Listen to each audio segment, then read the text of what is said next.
अबे विलिया, हो दादा. अबे तोंड फाडून का पाहता मोबाईल मध्ये? अरे दादा, फ्री.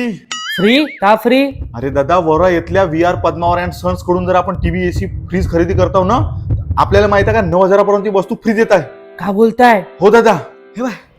होय मंडळी, बरोबर ऐकलं आहे तुम्ही. नवरात्री आणि दिवाळी निमित्ताने वरोरा येथील VR पद्मावर अँड सन्स घेऊन आला आहे बंपर धमाका ऑफर, ज्यामध्ये 32 इंची एलईडी टीव्हीची सुरुवात 7,999 पासून, ते पण वॉरंटी सहित. तसंच ब्रँडेड 32 इंची व 43 इंची एलईडी टीव्ही खरेदीवर एक साऊंड बार अगदी फ्री, आणि 50 इंची व 55 इंची एलईडी टीव्ही खरेदीवर टाटा स्काय अगदी फ्री. तसंच 65 इंची एलईडी टीव्ही खरेदीवर हा केनस्टार कंपनीचा 9,190 रुपये किमतीचा ऑक्सी फ्रायर अगदी फ्री. तसंच हा 405 लिटरचा हा फ्रीज फक्त 91 रुपये प्रति दिवसाप्रमाणे फायनल वर, आणि या फ्रीज खरेदीवर तुम्हाला मिळणार आहे हा 6,790 रुपये किमतीचा ओटीजी म्हणजेच ओव्हन अगदी फ्री, आणि 400 लिटरच्या खालील सर्व ब्रँडेड डबल डोर फ्रीज खरेदीवर 5,790 रुपये किमतीचा मिक्सर अगदी फ्री. तसंच सिंगल डोर फ्रीज वर 1,000 रुपये किमतीपर्यंतचे गिफ्ट सुद्धा. तसंच वॉशिंग मशीन खरेदीवर 2,490 रुपयाचे हे इलेक्ट्रॉनिक्स कॅटल्स फ्री, ते पण 5 वर्षाच्या वॉरंटी सोबत. तसंच एसी फक्त 91 रुपये दिवसाप्रमाणे फायनान्स करून मिळणार, आणि सर्व कंपनीची एसी सुद्धा उपलब्ध आहे. सोबतच लॅपटॉप खरेदीवर बॅग आणि माऊस फ्री. तसंच यांच्याकडे सर्व कंपनीचे मोबाईल अगदी वाजवी दरामध्ये उपलब्ध आहे, आणि कोणत्याही मोबाईल खरेदीवर तुम्हाला मिळणार आहे नेक बँड, इयरबड्स, वॉच यापैकी कोणतीही एक वस्तू अगदी फ्री, आणि मोबाईल ऍसेसरीज आणि होम थिएटरवर 30% पर्यंतचा ऑफ. तसंच यांच्याकडे सर्व कंपनीचे होम अप्लायन्सेसच्या वस्तू वाजवी दरात उपलब्ध आहे, आणि कोणत्याही खरेदीवर आकर्षक भेटवस्तू सुद्धा. आणि सगळ्यात महत्त्वाचं म्हणजे जीएसटी कमी होत असल्यामुळे भारी सूट सुद्धा. तसंच यांच्याकडे फर्निचरचे सर्व वस्तू अगदी वाजवी दरामध्ये उपलब्ध आहे, आणि यांच्याकडे बजाज, एचडीबी, टीव्हीएस यासारख्या सर्व कंपनीचे फायनान्स करून मिळेल. सोबतच 0 व्याजदरावर वस्तू खरेदी, तसंच कॅशबॅक ऑफर आणि एक EMI ऑफ. तेव्हा या सर्व बंपर धमाका ऑफरचा लाभ घ्यायचा असेल तर आत्ताच भेट द्या VR पद्मावार अँड सन्स. यांचा पत्ता आहे पद्मावार चौक, संजीवनी मेडिकल समोर, मेन रोड, वरोरा.